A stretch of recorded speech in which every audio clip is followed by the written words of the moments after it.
Nutrition for all Ugandans. We have the details. The Minister for General Duties, Justin Kasule Lumumba, has commended government agencies for promoting nutrition issues in the country. Justin Kasule Lumumba was officiating a national nutrition function in Munyonyo on behalf of Prime Minister Robina Nabanja. The event focused on strategies aimed at ensuring nutrition for all Ugandans. Alarmingly, anemia affects 30.4% of children under 5 and 20.7% of non-pregnant women, with regional disparities that demand urgent attention. These figures underscore the urgency of scaling up interventions that target nutrition and health outcomes. The Uganda Bureau of Statistics census findings indicate that women, particularly those in their reproductive years, are disproportionately affected by obesity. With the approved census roadmap, which we conducted this year, the final results of the national population and housing population census will be disseminated this month. This milestone will mark a significant step forward in our efforts to leverage data for planning and decision-making, ultimately driving Uganda's progress. This alarming trend has informed the agenda of this year's dialogue, which aims to advocate for comprehensive nutrition policies and interventions. Albert Byamujisha, chairperson of UBOS, emphasized the need to address the nutritional disparities revealed by these findings.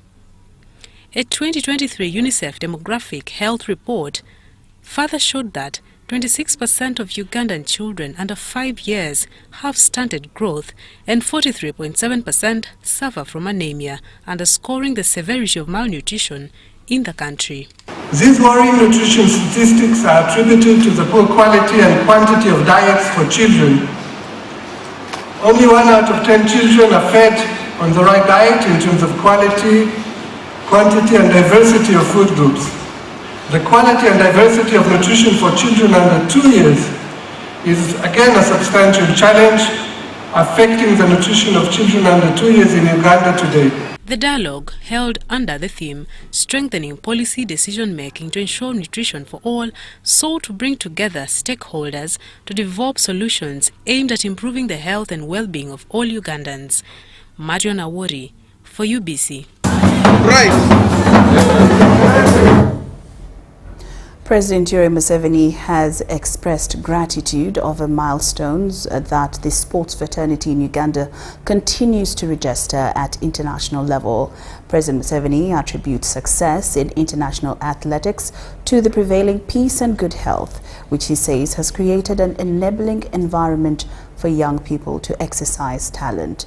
This was during the commissioning of the Teriet High Altitude Training Center in Kapchorwa, where First Lady and Minister for Education and Sports, Janet Museveni, described the facility as timely in enhancing talent amongst young people. Teriet High Altitude Training Center in Kapchorwa sits on 45 hectares of land. It is programmed to promote talent development amongst youth. The completion of this first phase, which cost over 27 billion Ugandan shillings, is no mean achievement. For some of you have not been here, you might think it's not in Uganda, you might think you're in Europe. But I also want to repeat, this is the best facility in the East and Central Africa. To witness this milestone was the head of state, who is also the brain behind the establishment. He was in the company of the First Lady, Janet Museveni, who described the new facility as timely. It is our own version of theatre of dreams and our shared responsibility to ensure that we produce more Cheptegeis and more Kiprotich to raise our flag globally. The success and sustainability of this facility will take regular financial support from the National Sports Council. This is the first phase of the project. And I believe that once the facility is officially handed over to the National Council of Sports, planning for the second and third phases of the project will be prioritized. On his part, the president attributed the successful establishment of this facility to a peaceful environment, among other basics of life. And I would want them to increase the numbers because they are talking of 24. At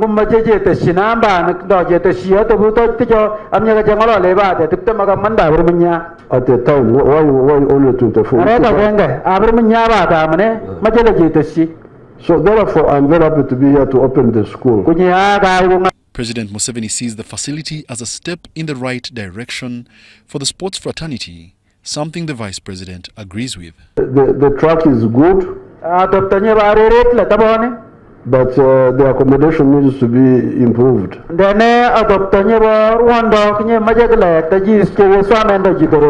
buildings are strong, but the inside there, I have guided those people there. Earlier, renowned gold medalist Joshua Cheptegei expressed gratitude towards the facility's establishment, but with some requests for more support to athletes. The president answered in the affirmative. As for youth and other vanguards of sports development, this is the way to go. Every young one feels like running. When he sees a facility like this, he feels like testing. So it has really inspired the young. The 38th National High-Altitude Training Facility is a two-phase project whose first phase has just been commissioned. The second phase of the project, programmed to cost about 97 billion shillings, could spiral Kapchorwa into a sports city upon completion.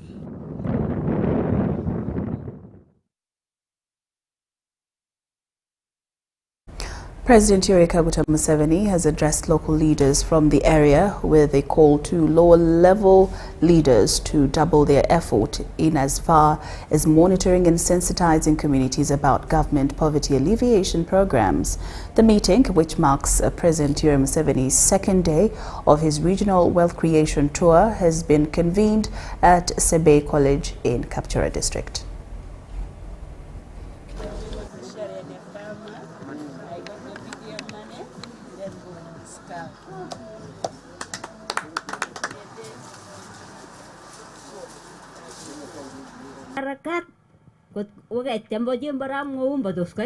She's more than happy that she's almost even failing to talk.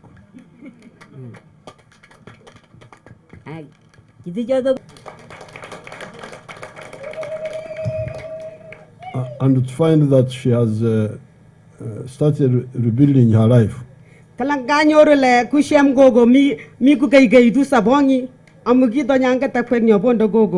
PDM money. The insecurity caused a lot of problems. As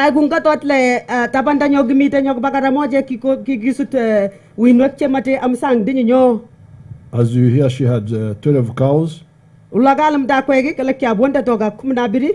goats in the 1970s. But they were all raided by the Karamojong. And her husband was killed. So we want to salute her for bringing up those children. I would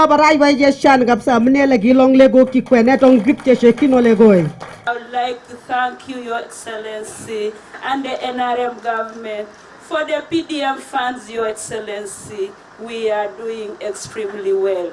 Your Excellency, sir, I am a PDM farmer. I'm a PDM beneficiary, a farmer. Your Excellency, I was given 1 million Uganda shillings. I think those are the main activities: coffee, bananas, and the cow on 1 acre. Now, that's very good, but we want everybody now. So that's why we must learn to use the small, which reaches everybody. That's why you hear NLM saying, Bona Bagagawari, and for cows, so you have got 2 metros. As a kaita board. The boy started with 100 local chicks, and then he upgraded the chicks. He had my speech in 2011 in Soroti. And he went and started with 100 chicks. You are already rich with cows, with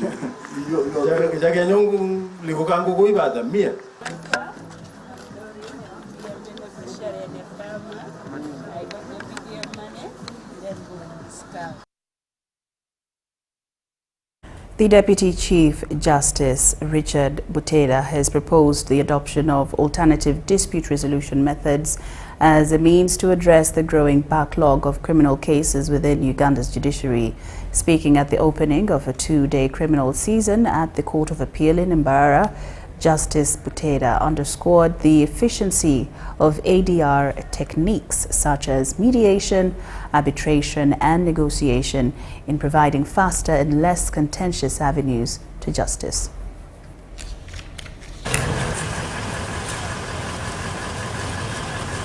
The Deputy Chief Justice Richard Butera has underscored the efficiency of ADR techniques such as mediation, arbitration and negotiation in providing faster and less contentious avenues to justice. The judiciary has decided to introduce alternative dispute resolution for the handling of these cases. We think we should all promote free bargaining in criminal cases. You have seen it work. You have seen that judges in plea bargaining can sit here. Justice Butera acknowledged the judiciary's ongoing struggle with a significant backlog of unresolved cases, some pending for years. He attributed this issue to the limited number of judges and highlighted the importance of training legal professionals in ADR methods to accelerate case resolution. We want to involve traditional leaders, religious leaders, community leaders, the advocates. Those that are already accredited, more shall be accredited. Justice Butera called for collaboration among judicial stakeholders to integrate ADR into the judicial system while enhancing the efficiency of court processes. Such efforts aim to ensure that justice is delivered promptly and equitably to all Ugandans. Many of the cases we have, including land, have been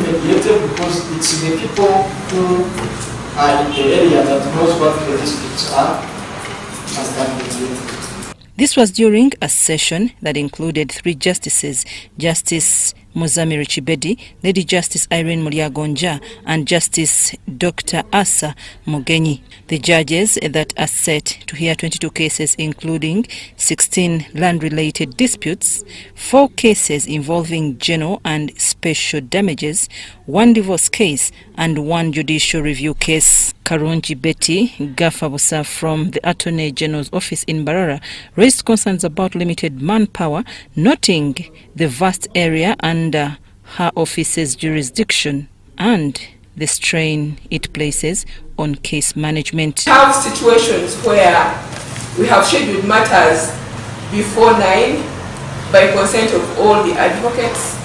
We have had situations where we have successfully stood over matters or adjusted, majorly because of the gross understaffing levels. In Mbarara, we are going through a crisis as far as the staffing levels are concerned. But the good news is that we have engaged the government of Uganda. When we look at the average of cases registered per month, it's 200 cases per month. Looking at that workload, my lords, we need more judges at Mbarara High Court. And we know that if we got more judges here, we'll be able to dispose of more cases. The DPC Mbarara Central SSP Gadi Murungi noted the increasing prevalence of land disputes and human trafficking cases, emphasizing their contribution to the judicial workload and calling for effective interventions. Amnavka Farida Nelson Akathurra. Having an influx of trafficking in persons, as I talk. The Inspector General of Government, Betty Kamya, has announced plans to resolve ongoing issues at Busega Market in response to traders' concerns. Kamya intends to start solving disputes within the market. The IGG had paid a courtesy visit to Busega Market. Betty Kamia has visited Busega Market today to observe the traders' activities, tour the park and listen to the challenges of the newly opened market. Naddala abantu abazze mu ofisi yaffe nga bangi abatukubira amasimu agamu bagakubira nze butereevu amalala bagakubira bannange kyenavudde ngamba kantuuke ku ground nkole ki neewulirire njogere n'abasuubuzi bennyini. Traders working at Busega Market in Ndubaga Division started operating at a new site after government approval of its reopening. Era President yakyogeranga nti afunye ku ssente ezisituseeko ate agende mu tawuni apangise ku maduuka naye akatale ka muntu agenda okutuulamu okukola ki okukakoleramu so kapangisa. N'olwekyo nyongera okukaatiriza nti bw'obanga waliwo omuntu eyakusaba ssente nga gw'oli bupangisa jangu tusazeemu ebyoli tukuwe. The market was reopened amidst mixed reactions, with many traders expressing dissatisfaction over the limited space and poor facilities. They claimed that the new location does not meet their operational needs. Naye tuyina obulumi ku baami ab'ebipapula.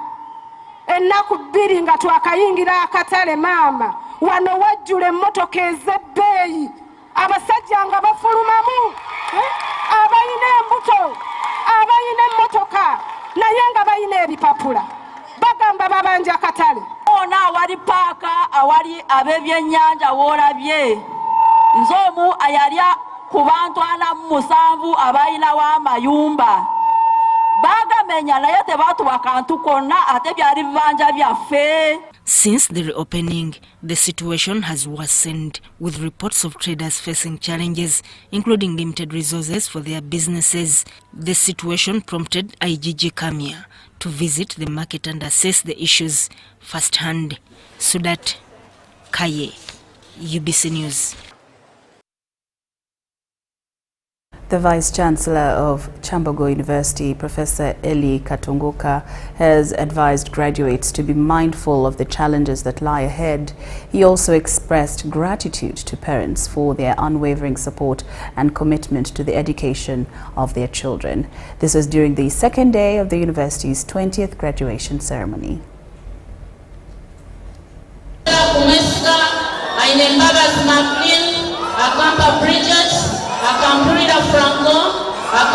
The second day of Chambogo University's 20th graduation ceremony saw 11,721 students, graduates with 5,704 males and 670.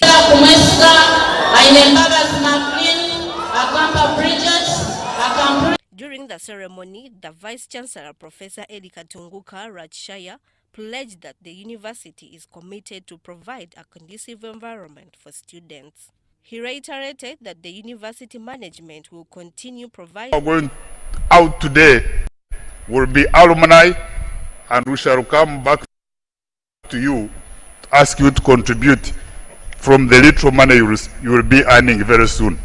The university has entered the second day of its 20th graduation ceremony for 2024, where students from the Faculty of Arts and Humanities, Vocational Studies, Arts and Industrial Design, and Agriculture were confirmed degrees and awarded diplomas.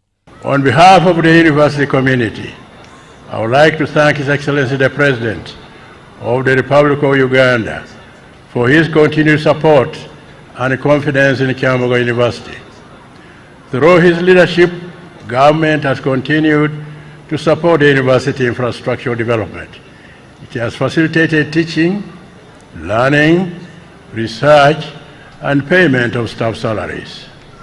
I particularly appreciate government for the additional wage of 6 billion shillings, which was allocated to the university this financial year. Graduates have committed to apply the knowledge and skills they have acquired to make a positive impact in the community. But today, because this is a long waited, I've been waiting for it all my life. Because I know what I've gone through to achieve this milestone, and definitely I'm so excited with what I'll get after this. like to advise the people who are following me, most especially the same students who are at campus right now. I advise you to stay focused, set your own principles as an individual, set your own goals so that you can come to the end. And Kamukachimenyi and Nabasa Viola for UBC News. Now, elderly citizens in Uganda are calling on the government to reduce the eligibility age for the social assistance grant for empowerment from 80 to 60 years. The grant, which provides a monthly stipend of 25,000 Uganda shillings, is intended to support older persons financially, but has raised concerns about its accessibility and adequacy. We have the details. Some few sectors which have got an increase. I'll give an example. Each one of us one day grows old. But what happens when the dignity of old age is overshadowed by challenges? For Sebuyongo Livingston, 76 years old, from Kayunga district, speaking for millions like him, the dream of enjoying Uganda's social assistance grant for empowerment feels like a marriage. He reveals that by the time they are eligible at 80 years, they are either too frail or gone.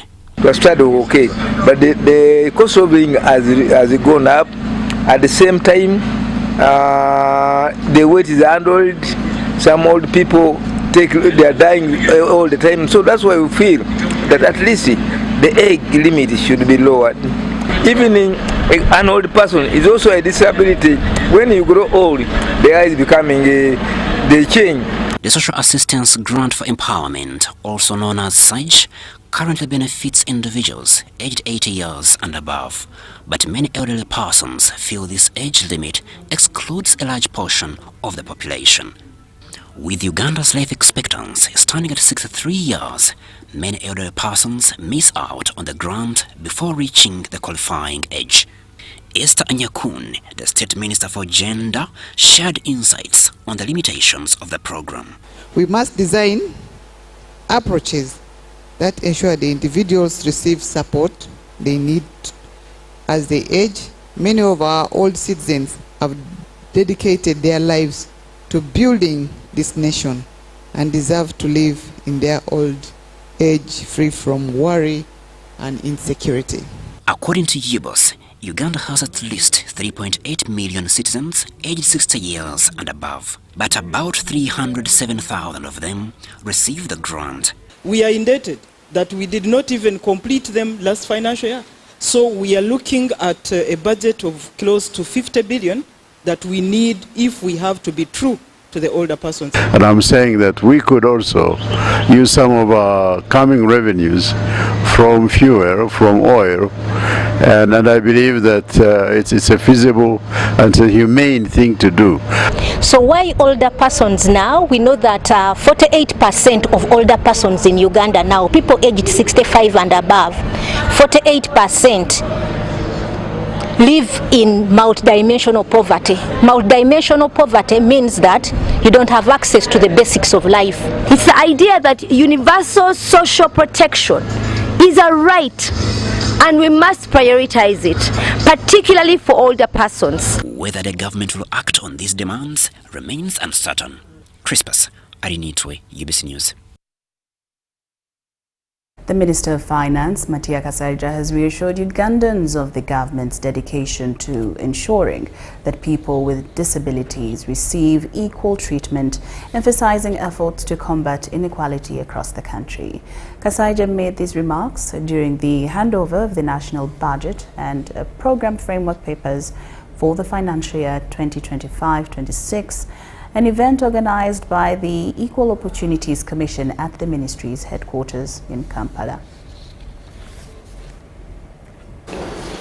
The Equal Opportunities Commission, EOC, is mandated to assess the compliance of government ministries, departments and agencies with equity and gender considerations in their programs and budgets. The Commission's work covers 18 national programs, including development plan implementation, human capital development, manufacturing, among others. With this, the EOC presented its annual report and the national budget and program framework papers for the financial year 2025-2026 to the Minister of Finance. The presentation presided over by Mr. Kasaija, highlighted the progress made in promoting equity in national planning and budgeting. The average performance, Honourable Minister, improved from 57.6% in financial year 2024-2025 to 59% in financial year 2025-2026. The best performing programs were development plan implementation, that is DPI at 72%, and legislation oversight and representation at 70%. Safia Naulejuko, chairperson of the Equal Opportunities Commission, noted that the commission reviewed 16 budget framework papers, with most performing above average. However, 2 key programs of agro-industrialization and sustainable urbanization and planning failed to submit their budget framework papers for review. No, they actually explained, Commissioner Mayanji explained that they had a new administration for the program, and they have submitted as we were coming here. Now recommended the government for prioritizing inclusive planning and budgeting, emphasizing that these efforts have significantly improved the economic and social lives of Ugandans. Some of the programs directly benefiting the people include the parish development model with a budget provision of 1 trillion shillings, universal secondary education, universal primary education, Uganda Women Entrepreneurship Program, a Myoga Youth Lively Program. These multiple interventions have improved the standard of living of the people. Mr. Kasaija applauded EOC's work in fostering equity and reaffirmed government's commitment to providing resources to eliminate inequalities nationwide. The NRM government has got a program for each person type, whether you are a cripple, whether you have got 1 eye or 2 eyes blind. Government must take care of those people. That Uganda does not want inequality. He also underscored Uganda's vision to transform into a $500 billion economy, driven by key sectors such as oil and gas, science and technology, tourism, among others. These growth areas are expected to act as drivers of higher economic growth, which we want people to share as much as possible in an equal measure. Rebecca Nantongo, Susan Inabugude, Ubc News. Minister for Presidency Millie Babidie Babalanda has urged resident district commissioners, their deputies and assistants to intensify the fight against corruption within their areas of operation. She made this call while officiating at the closure of a 3-day retreat for RDCs, deputies and their assistants from Bugisu and North Bukedi held in Mbale City. Babalanda emphasized that her ministry will not tolerate any corrupt practices among the president's representatives. We have more. The retreat, which aimed to retool and assess the effectiveness of resident district commissioners, deputies, assistants and district internal security organizations (DISOs), was officially opened by the Permanent Secretary Haji Yunus Kakande and concluded with remarks from Minister Babalanda. The Minister for the Presidency, Millie Babidie Babalanda, urged the attendees to heighten their efforts in combating corruption. As Office of the President, we are champions of a corrupt-free country. We do not work with corrupt staff. If you are caught red-handed, no one will defend you. The minister also stressed the importance of teamwork among RDCs to ensure effective collaboration and positive results. I am told that in a few districts and cities, there is still poor working relationships among our staffs. We are following up on these cases of insubordination, which we will not tolerate going forward. The Deputy Director General of the Internal Security Organization called on RDCs to strengthen security in their areas to promote internal and regional stability. Personal security. the overall security of the country is the index of the individual, binadamu, human beings. The feeling of that individual, your neighbor, about how safe that person is the totality of the security of the country. The RDC Secretariat, led by Major Martha Asimwe and her deputy, Dr. Sister Mary Grace Akirol, confirmed their commitment to closely monitoring the performance of RDCs through such retreats. It has helped us to have more skills on how we are going to combat all those challenges in our respective districts. All RDCs, we've been briefed that we are working and we are doing as much, but we have to do more. We have to do more on this program of both Myoga and PDM at large. UBC News tonight. Now, renowned Indian Muslim scholar and orator Dr. Zakir Naik has arrived in Uganda with a message of global peace and interfaith dialogue. Speaking to the press at the Pearl of Africa Hotel in Kampala, he stressed the importance of fostering understanding and harmony among different faiths to promote unity and development. Dr. Naik will deliver a keynote address at the Uganda Muslim Supreme Council, focusing on global peace and interfaith dialogue. Known for his discussions on the commonalities between the world's religions, he hopes his visit will encourage mutual respect and collaboration among Uganda's diverse religious communities.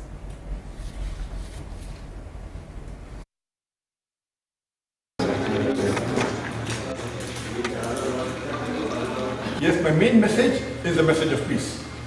When I travel and I convey the message, it is a message of peace, and I try to spread the message of peace about Islam. Islam is a religion of peace.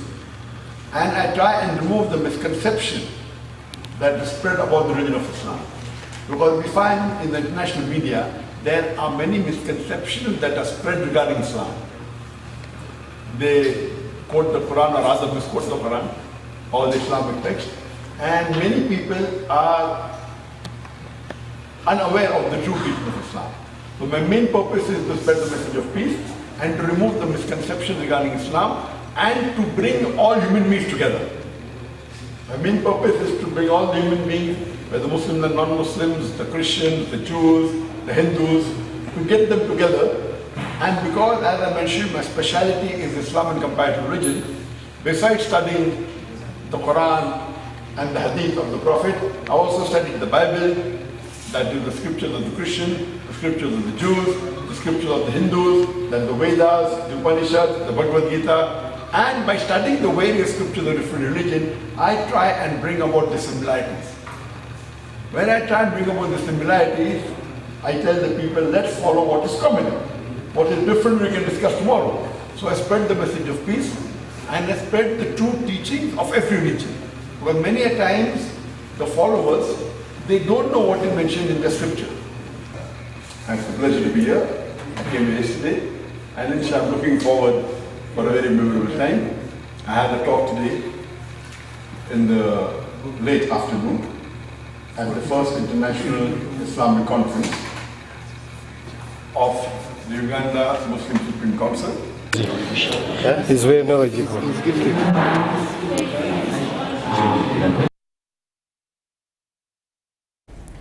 Now, Uganda Revenue Authority is celebrating the 19th Taxpayers Appreciation Awards at the Raw headquarters in Nakawa, Kampala. Now, Mark Arnold Wadulo is on ground and is there to give us a glimpse of what the event highlights. Take a look. We are? Pardon? We're on air. We're on air.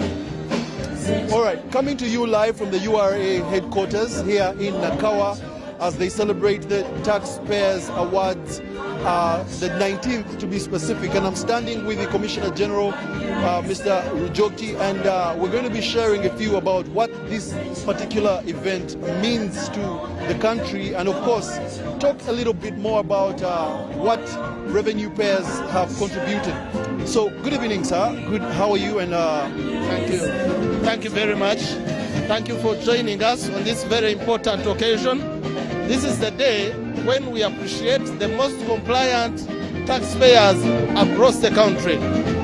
So these are taxpayers who file their returns for tax on time, who declare accurate returns, and who pay the fair share of tax. They are in different categories. So the top category are the Excel category. They pay the highest amounts and they are the most compliant in following those standards. The next category are called the vintage. Vintage, they may not pay the highest amount, but they show consistent growth year on year. So they are growing, they are showing commitment to being compliant. Then there is the next one, which is called the platinum. The platinum are chosen from every sector. Manufacturing, banking, we still pick the most compliant. Then the last one is the CG award, which we give to our strategic partners, those who support our URA mission. So, Commissioner General, I just want to talk to you about two fronts. The first front is on the tax waiver happening before the end of this year. What should taxpayers be looking out for to take advantage of a waiver like that? Now, the taxpayer was a law passed by Parliament to help businesses who are struggling from the recovery of COVID. And it says that anyone who pays the principal tax, the penalty and interest will be waived off. Sometimes the penalty and interest are as much as the principal tax. So you find someone owing 200 million, but half of that 100 million is interest and penalty. So they should run and take advantage of that law because it is going to expire on 31st of December. So anyone who pays between now and 31st will only pay principal and then the interest and penalty will be waived. It's a very good law. It has been passed twice, 2 years consistently by Parliament, giving 6 windows. So I think this will be the last, and Ugandans are encouraged to take advantage. All taxpayers are encouraged to take advantage of this law. And then seeing that the revenue body is targeting 31.5 trillion in tax collection this financial year, what new strategies have you tried to put in place to make sure that this target is reached? Of course, seeing that issues of IFRIS have also come in, and we also saw some backlash with the IFRIS system coming in a little while back. What new strategies have come in?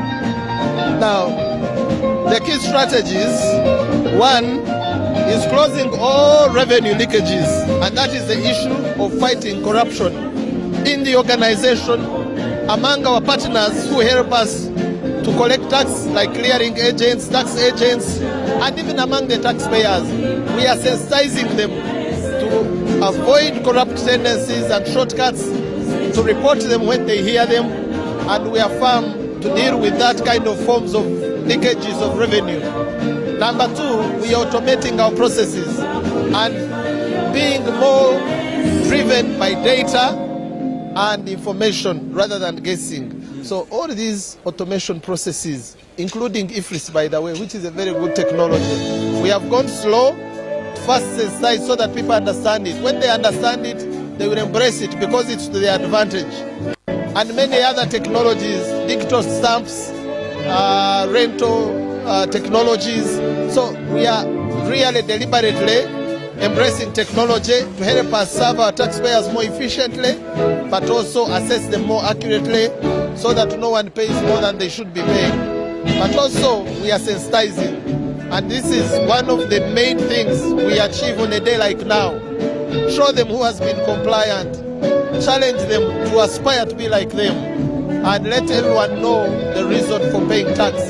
So we have a number of programs running on television, on radios, through workshops to sensitize citizens and all taxpayers in the country. We can only develop our beautiful country through contributing enough share of taxes. If we don't, we shall be betraying ourselves and the future. And we rally all Ugandans to join us. We can only succeed on this mission if we move together as a nation. Taxpayers, tax collectors, tax agents and other partners, and also our leaders. We are moving together. Then lastly, as I close, I noticed that after the IFRIS backlash, you set up a tax information center in downtown Kampala. What has been the reception of the traders downtown ever since establishing some of these moves to make IFRIS more acceptable? That office, which initially some were opposing, and it started in a container because we could not easily find the building at the time of fighting with the community then, has been very, very helpful. Every day we get more than 100 walk-ins to ask for different assistances on tax. How do I assess my tax? How do I pay? How do I connect to IFRIS? How do I do this? It has been more helpful to the taxpayers, and now they like it. And finally, even those who had refused to give us premises to rent have invited us. So we will soon move into a big office which will serve them better. Thank you. Thank you very much, Mr. Iduri. God bless you and congratulations. All right then. Ladies and gentlemen, the Commissioner General of URA, Musunguzi John Lujoki, of course informing us on the way taxpayers have been making it happen. Now, of course, we all know that the target URA has this financial year is 31.5 trillion shillings in revenue collection. Whether they'll beat that target, we'll have to see the rest of this year to find out. Otherwise, I send it back to you, Lauryn, in studio. Wadulo Mark Arnold here in Nakawa at the URA headquarters.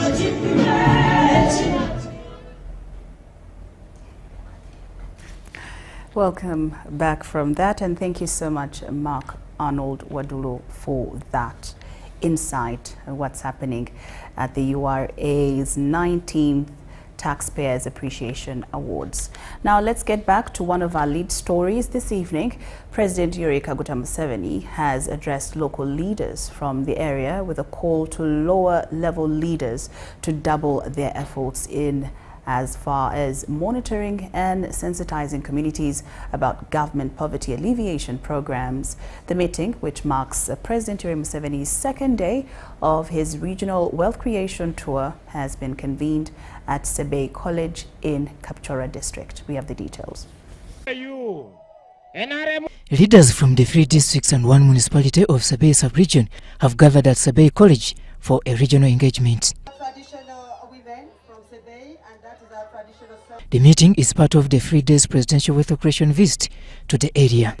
The primary objective of his tours is mainly to mobilize Ugandans for wealth creation, because the NRM government has achieved a lot in terms of infrastructure, in terms of services like health.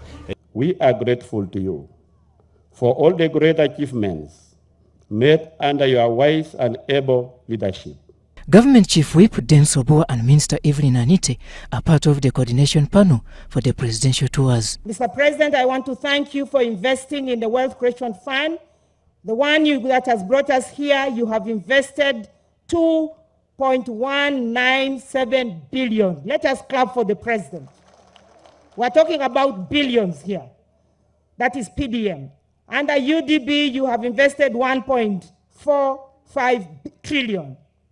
Your Excellency, you have supported the women of this country and Sebei inclusive with 128 billion. Join the regional engagements are other national leaders. That NRM is a government for the people and by the people. We account to the people and we ask for feedback from the people. And this is the purpose of the presidential tour. To consult you and ask you on how our government is performing in your zone, in your area.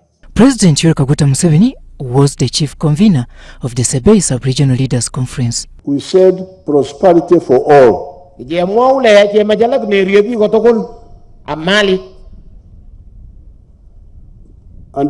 we started the programs. Museveni is in company of Vice Presidents Jessica Alupo and other leaders. We think that the efforts you have put to Kapchora, the road, electricity,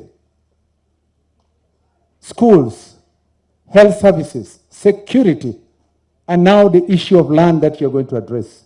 In moving with His Excellency the President from Acholi sub-region, West Nile sub-region, Greater Masaka sub-region, Bukedi sub-region, Teso sub-region.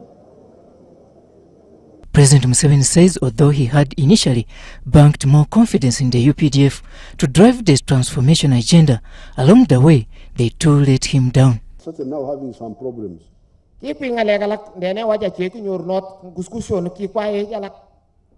people are beginning to say, they only give to themselves. And this is why the government, through other interventions, they have tried to connect directly to the beneficiaries. I'm glad things are moving.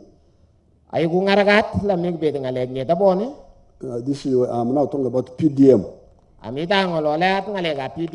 Museveni, however, tasks leaders to leave their comfortable offices but get to the grassroots and sensitize communities about poverty eradication. The presidential wealth creation tour of Sabei sub-region will conclude on Thursday, 12th December 2024, with the president engaging the public in Queen District.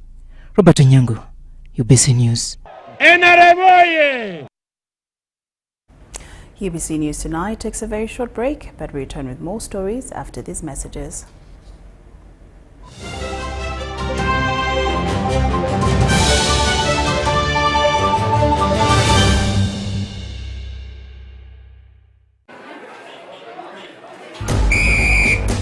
To be a winner, it requires that you exceed all the limits of mankind and womankind.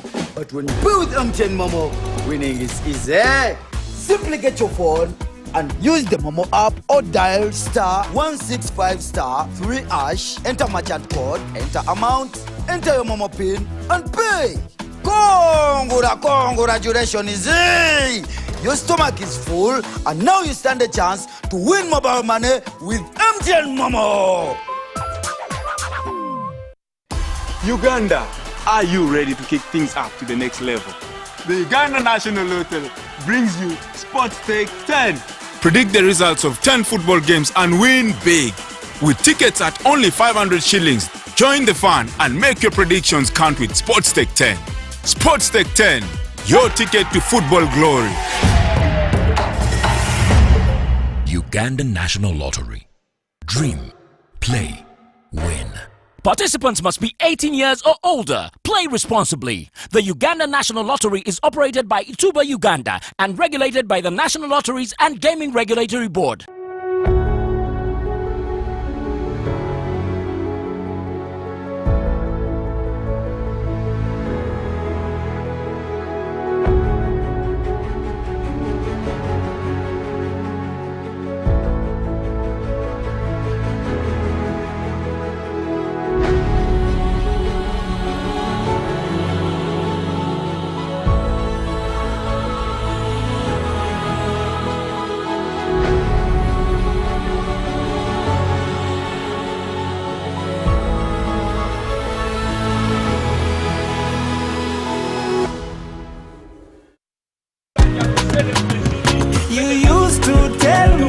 I don't make you happy.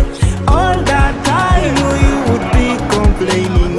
I'll call you every day, yeah yo, baby dondolo. You can now get all the Chibuzi out with MTN voice bundles. Call all networks, Kubei Dondoro.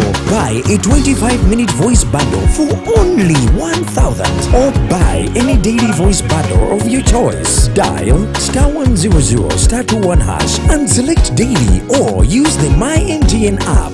When we talk together, we are unstoppable.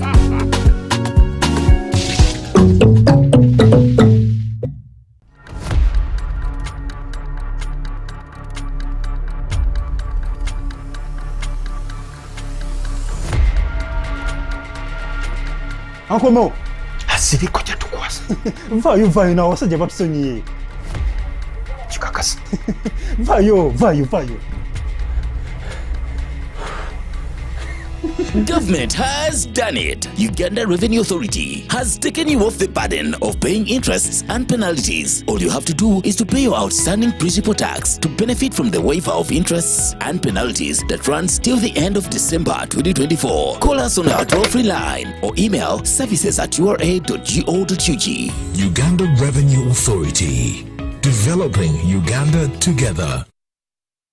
There is myths that so many of you live by. If your eye is twitching, it means you're going to see someone you like. If it shines and rains at the same time, it means a leopard is giving birth. If your hand is itching, it means you're going to get money. If you see an owl, it means somebody's gonna die.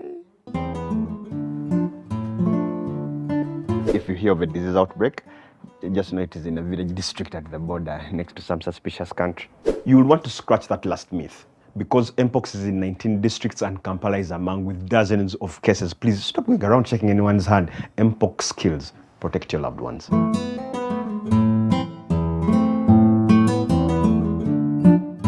Step into a world of excellence, comfort and pride with Royal Foam Furniture, crafted to perfection right here in Uganda. We bring you state-of-the-art living room furniture and bedding products at affordable prices.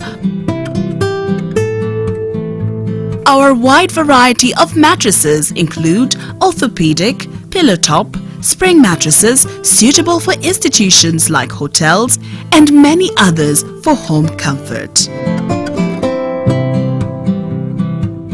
With every piece telling a story of royal excellence, our products are built with the highest quality materials made to last. Experience royalty with Royal Foam Furniture, proudly made in Uganda, so buy Uganda and build Uganda.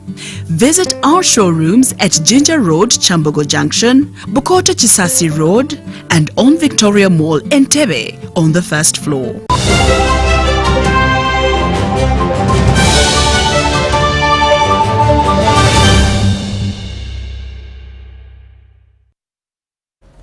Welcome back from that break. Now, more stories this evening. In northern Uganda, a new farming model is gaining popularity, and it's transforming the way farmers work the land, fight food insecurity, and respond to the challenges posed by climate change.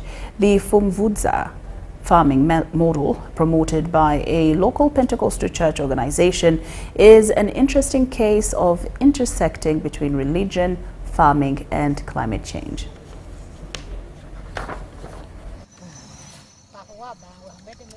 Harriet, a farmer from Kwania district, begins her day in prayer. With every sunrise, she and her fellow farmers in the faith seek God's blessing for a successful harvest. And for Harriet, the blessing has come in abundance.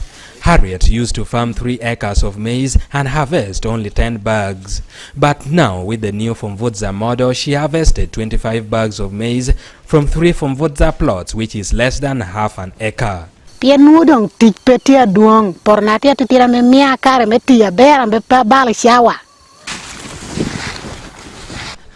Alele, also from Kwania district, is another farmer who is no longer afraid of food insecurity. You cannot sleep hunger when this customer is here. He has embraced Fumvudza farming with the 4 plots. Yes, I told you earlier. You are the first person to come here, to come and see. The Fumvudza model was introduced by Rex in Uganda, a church-based organization that borrowed the concept from Zimbabwe, where it has seen great success in combating food insecurity. Jeremiah Ochiene, lead trainer with the organization, says that as a church they felt a responsibility to address the pressing effect of climate change. By the way, it is very hard to pastor people who are hungry. We needed to introduce a new methodology that can help our people fight the climate change that is now affecting every farmer. A typical Fumvudza plot is usually 16 by 39 meters. The key principles include minimum tillage, organic fertilizer, crop rotation, and water conservation. Shave the grass and then you mulch your soil. The mulch is going to be able to keep the moisture, to keep the waters in the soil. We decided to use the Fumbudza model because it is helping so many people. Conservation agriculture is hard to practice in a large scale. Climate change has become a major threat to agriculture in northern Uganda. Farmers are grappling with erratic rainfall, prolonged dry spells, and severe flooding, all of which have devastated crops and reduced yields. Climate change is primarily driven by human influence, in particular greenhouse gas emission. A rapid climate risk and vulnerability assessment by Northern Uganda Resilience Initiative NURI indicates that since 2011, greenhouse gas concentration in the atmosphere has continued to increase, reaching an annual average of 410 parts per million for carbon dioxide alone, a concentration higher than at any time.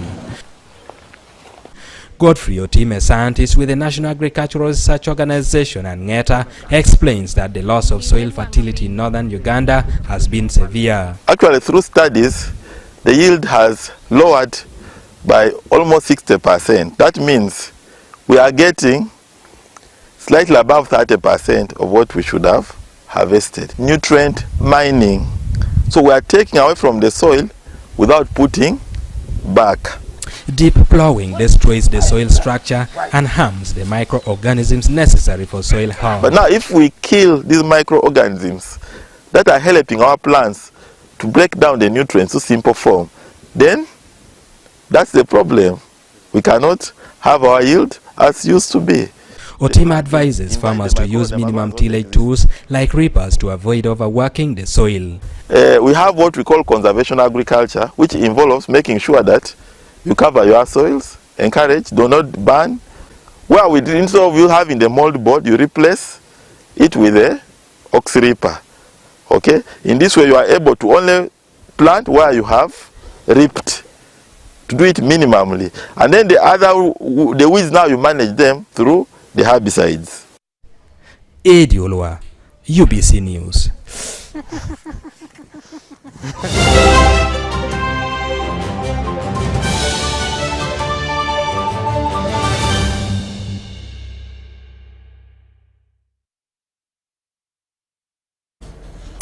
And now into business. In Chiboga district, Islamic microfinance is transforming lives and offering hope to beneficiaries through the Nakasero Muslims Foundation SACCO, supported by the Microfinance Support Center.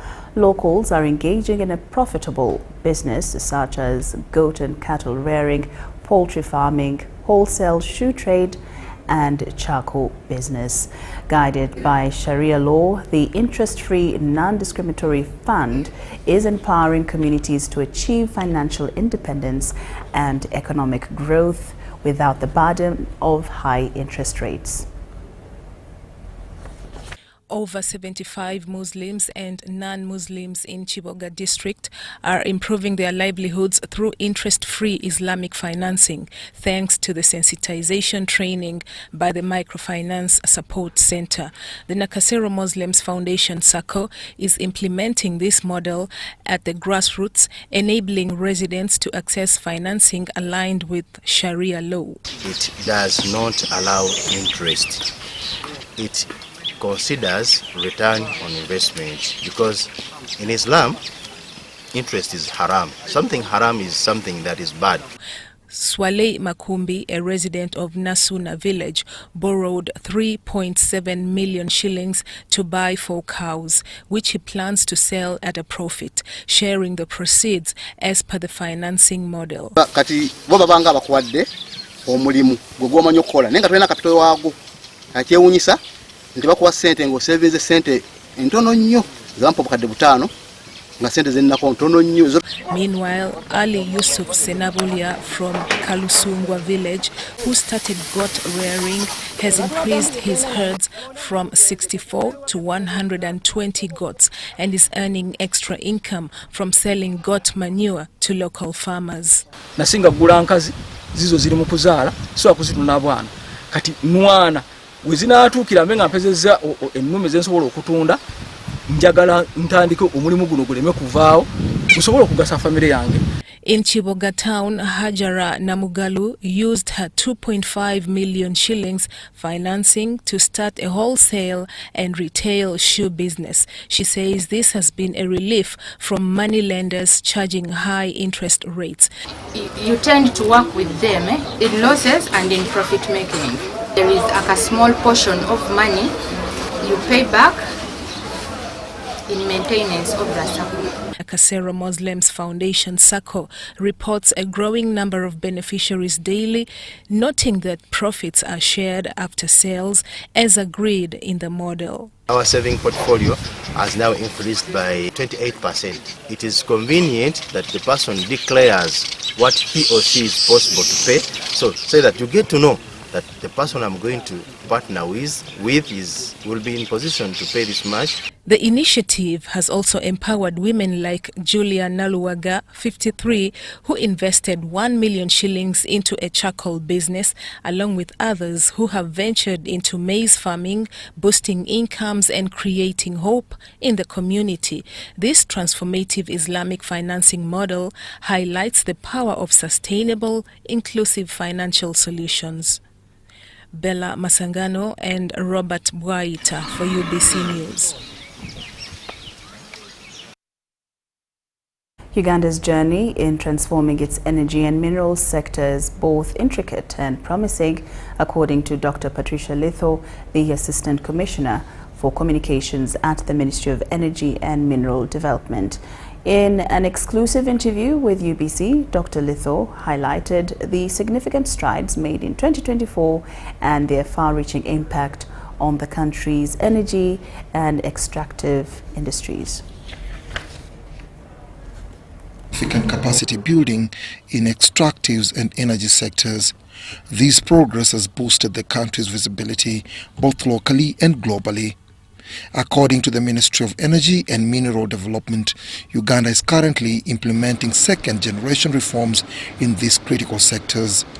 Because much as hydro is renewable, and many people always think about renewable being solar alone, we realize it is not sufficient. The way we realize that sometimes having different sources of energy, localizing it, as opposed to moving the grid over 300, 500 kilometers, we can also locally generate energy. So we are promoting small hydro power plants. We are promoting solar generated power that serves the immediate environment but also can contribute to the main grid. In an exclusive interview, Dr. Patricia Litho, the Assistant Commissioner for Communications at the Ministry, shares key developments in 2024 and their impact on the energy and extractive sectors. But Uganda is determined to deliver to Ugandan this oil. So we are continuing with laying the pipes, we are continuing with further exploration, and we are doing everything to ensure our refinery is up and running. We have government back in charge of purchasing, importing and exporting, so UNOC has taken charge, and within the last few months there's already a difference. There's drop in prices. Some of it is attributed to the general global price dropping, but also the fact that government itself is bringing on board, it's able to offer a subsidy. Energy and extractives are a vast mandate that comes with high expectations from both the public and key stakeholders. These expectations are driven by capital-intensive infrastructure development and evolving sector dynamics. Dr. Litho acknowledges that with changes in commercial oil production timeline, skepticism among stakeholders has been rising. The category that feels more disheartened is the business category, she notes. Because of the investment, the borrowing that has been there, but some of them have already seen that from what they invested in local content, especially people in agriculture, have already benefited from that. Those supplying those areas, those have invested in real estate and entertainment and hotels in that area, have already recouped something. Not as much as they had hoped, but there's definite hope in the future. The ministry remains committed to creating a sustainable and inclusive future through innovation, technology, financing, regional collaboration and policy reforms, paving the way for a brighter tomorrow. Dennis Igor for UBC News. Unemployment remains a pressing issue in Uganda despite various interventions by the government and private sector. While efforts have been made to expand access to education and vocational training, a significant portion of the population, particularly young people, remain unemployed or underemployed. A critical part of addressing this challenge lies in realigning education outcomes with industry needs. Let me update about these funds. That's how many of us apply, how many of us do about those kinds of avenues. Training with job market demands through a collaborative university industry model. Part of our research was seeing how can we tackle unemployment, how can we tackle the burden of unemployment in Uganda. Part of our key cohort statistics we're looking at are the high rates of people that remain unemployed despite the current efforts that we have. Numbers we looked at from 2007, those numbers of students that were able to study, get enrolled into P1, and even those that finally graduated from that same cohort, tracking them up to S6. An estimated 6% of students that entered primary 1 in 2007 reached university, while 94% pursued TVET. All dropped out. They may have gone elsewhere. However, our big issue is that even of the 6% that go to university, how many of them actually get jobs? We have received the numbers, we've gotten lots of feedback, and also from the study we've been able to see what our key core model is. Business and ICT courses receive investment but fail to equip graduates with essential skills and experience. Research shows we have a lot of graduates on the market, but then we don't have enough jobs for them. And some other stories, we have like internships, but then the students find it hard to get internships. Even those many graduates that come out, Chambogo is graduating today, Makere will be graduating in Jan. There's so many, but then they're not fed into the market. To tackle unemployment effectively, there is need to strengthen industry, academia partnerships. How can the industry reach out to the academia to communicate? How can and the reverse, such that we produce people that are skilled. There is a course where we got statistics which says that even in the 10 years we don't need graduates from that course. And I can assure you, if you move around Ugandan universities, that is the course that takes the most number of people. Universities have been urged to focus on practical and innovation-driven learning. Sudat Kaye, UBC News, UBC News, UBC. All right, now let's take a look at how the Uganda shilling is faring against the other foreign currencies. Brought to you by... Download the Wendy app from Google Play or App Store or dial *229#. Wendy Wanawoli.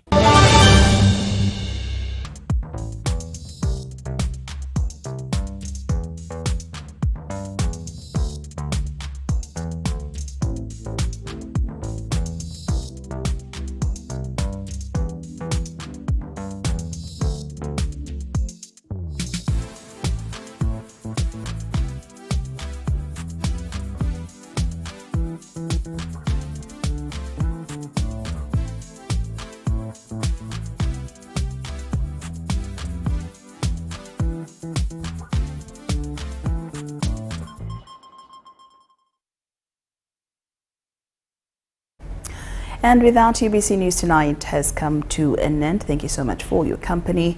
On behalf of the team working tirelessly behind the scene, and myself and Yusuf Senyomo, we do wish you a good night.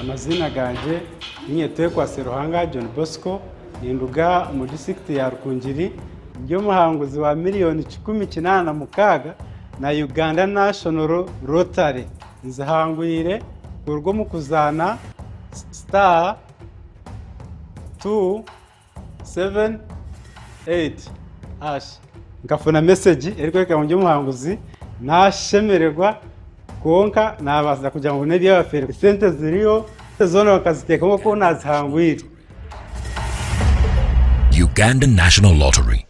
Dream, play, win. Participants must be 18 years or older. Play responsibly. The Uganda National Lottery is operated by Ituba Uganda and regulated by the National Lotteries and Gaming Regulatory Board. Tuliko groundi, Plascon, paint and win. This year, Plascon paint and win. Tuliko groundi. Chicho, buy paint worth 100K. Get a scratch card. SMS the code 27197. Stand a chance to win instant airtime, 1 million shillings bully day there, or a share of a 3 million shillings jackpot each week. What do you want the brand new podas, tuk-tuks and so much more? Catch the paint and win action every Monday on Bukede One, NBS and Sanyuka TV. Plascon, color your world. Stop breathing. To be a winner, you must breathe only when necessary. Breathing is for losers. What is that? Did I give you permission to sweat? You can sweat in your free time. Push the arms straight. Winning is hard, but with MTN Momo, it's easy. Simply pay or shop with Momo for a chance to win mobile money every day. Use the Momo app or dial *165*3 hash. There is myths that so many of you live by. If your eye is twitching, it means you're going to see someone you like. If it shines and rains at the same time, it means a leopard is giving birth. If your hand is itching, it means you're going to get money. If you see an owl, it means somebody's gonna die. If you hear of a disease outbreak, just know it is in a village district at the border next to some suspicious country. You will want to scratch that last myth, because Mpox is in 19 districts and Kampala is among with dozens of cases. Please stop going around checking anyone's hand. Mpox kills. Protect your loved ones.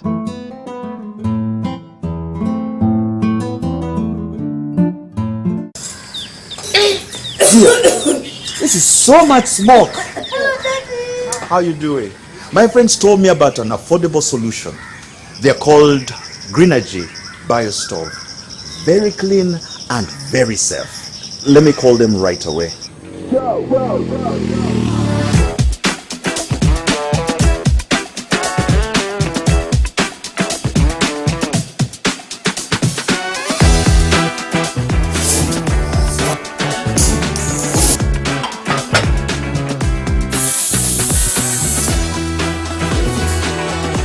Wow, can you believe these beans are in just 45 minutes?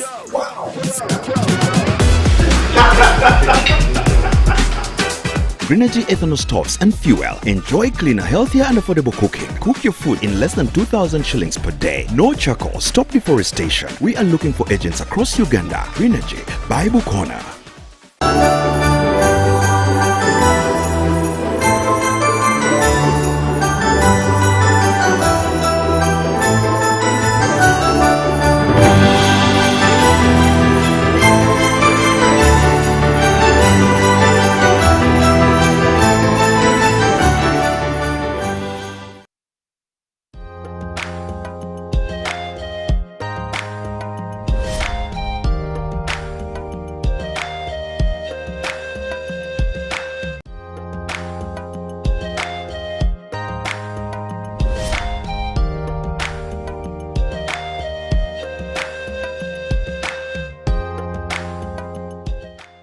Welcome to Super Soul Sisters. My name is Jamila Oluka and you're watching UBC TV, Inspiring Uganda. In Super Soul Sisters, we make sure that we bring for you the best of the best lady stories that will inspire you and also evoke you to do something for the women. Before we go into the discussion that we are going to be having today, I want to remind you about the most inspiring story pageant that is going to be on 14th of December at Nakasero Primary School in Amphitheatre. So that event is going to be for the young girls that we hosted some time back and the ones that are still the contestants that we picked. So also on that day, it's going to be 20,000 for the main entrance, like anybody. And then for the table, it's going to be 500. And then for VVVIP, it's going to be 1 million. So whichever way you decide to come for a show, we'll be ready for you. Also, I want to remind you that we have quite a lot of activities prepared for you. We want to give credit to Fawe, Uganda, for the support they have rendered to the show, especially on the young girls with their 20,000 fundraising for the girl child, and the money that you are going to fundraise between now and 14th will be given to the winners of that pageant. Also Plan International for the support that they have given these girls and providing the girls, and UBC TV, of course, for giving this platform for the women and especially the young girls who are going to be the contestants who are going to be competing that day for the grand finale. Look to your left, look to your right now. Every girl is an angel. Young girl with a whole world in front of her, but her daddy wanna sell it to another. Her mama telling her not to embarrass her, and her boyfriend wanna make her a mother. But she got dreams, you see, better things that she wanna be. She don't wanna be engaged, cause her dreams are valid. Where I come from, every child is a nation. Give them the energy and company. Nothing, everything like what it is and not so close so much. every girl is an angel. Super Soul Sisters ground-based inspiring story grand finale is here. With our theme of Vision for the Future, come and be part of this amazing yet inspiring pageant as we focus on the girls' life journey through storytelling to change people's lives. This December, Saturday the 14th, 2024 at Nakasero Primary School Amphitheatre from 10 a.m. to 6 p.m. in partnership with Plan International Uganda and UBC TV. Ordinary tickets are sold at 20,000 shillings, VIP table at 500,000 shillings and 1 million Ugandan shillings. Be there. Hey, my name is Miss Didan and I cannot wait to see you all on December 14th for the Miss Super Soul Sisters happening at Nakasero Primary School. Come through, let us support these amazing ladies. Let's get to know their stories and moving on forward. Again, remember, Nakasero Primary School, 14th of December. See you there. And don't forget, on the 14th of December, please be at Nakasero Primary School for a very, very huge transformation when it comes to entertainment, when it comes to declaration of arts and creativity. Sarah Sentongo Kisauzi is here to remind you of the Miss Super Soul Sisters pageant, which is happening on the 14th of this December 2024 at Nakasero Primary School Amphitheatre. Let's get together. Come and be inspired with us. Kana kange obangompulira koma we wakata takusonye koma we wakane mama kusonye. Hello ladies and gentlemen, my name is Andrea Baguma, singer-songwriter. On 14th December, Super Soul Sisters pageant is happening at Nakasero's Primary School Amphitheatre. I'll be there to perform, but also to witness the young souls, the young talents, the young skills. Let's empower these young ladies because they're the women of tomorrow, and the women of tomorrow are the mothers of tomorrow. 14th December. I want to introduce you my guest today. She has a very, very inspiring story that I believe it is worth sharing. I had to source for her from very far. First of all, I had to look out for her. I read her story. It touched me, and I'm like, okay, if this story can touch me, how many people will her story touch? How many people have become hopeless that this story is going to give hope? How many people are going through what she went through that is going to bring back life to them? So that is why I brought her to this show today, and we are really thankful that Betty has come for this show. For Betty, you're most welcome to Super Soul Sisters. Thank you, Jamila. Yes, you look lovely. Thank you. I like the purple. Are you in the church? They call it what? This church, church mothers. The women what? Union. The mothers union. Yes, I am a mothers union member. I can yes. see you look so vibrant. I love it. I love it. I love purple. Purple is also my color. Thank you. Now, Betty, I just want to give you the platform to tell us, who is Betty? Where was Betty? Like, where were you born? Who are your parents? Where did you grow up from? Take us a little bit back there. Now I'm called Betty Ogiel Rubanga. Betty Ogiel Rubanga. Yes. Rubanga is God. Rubanga is my husband's name. It does not mean God. I thought Rubanga Tikwen or Rubanga. No, in their Acholi? No, it is Imadi. Imadi Rubanga. But Rubanga is shared, I think, with all the Luo speaking people. I was told Rubanga in Madi means maybe a miracle or some. Yes. But not so much God. Yeah, okay. Yes. But it's in that way.